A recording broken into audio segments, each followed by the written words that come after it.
O'tkir burchakli xavfli burilish, ya'ni 90 graduslik mashq. Videolarda ko'rganingizda oson ko'rinadi, lekin ishoning juda ham ko'pchilik amaliy imtihon jarayonida aynan ushbu mashqda yiqilib qolishadi.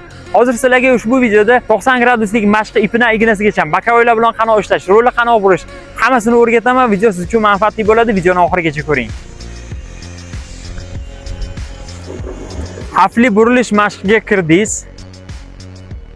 Chap bakavoyingiz burilish burchagiga mashq holatda to'g'ri kelganda rolni burab olasiz chap tomonga oxirigacha yurishni boshlaysiz.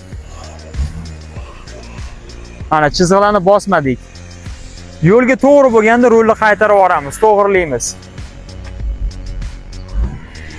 O'ng tomonda ham xuddi shu holatda. O'ng bakavoyingiz mana shu burilish burchagiga to'g'ri kelganda rolni o'ng tomonga oxirigacha burib olasiz.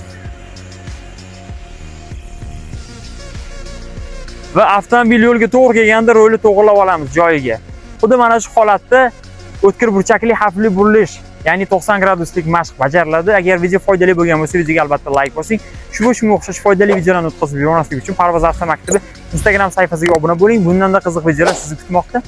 Parvoz avtomaktabi har doim natija bilan gapiradi.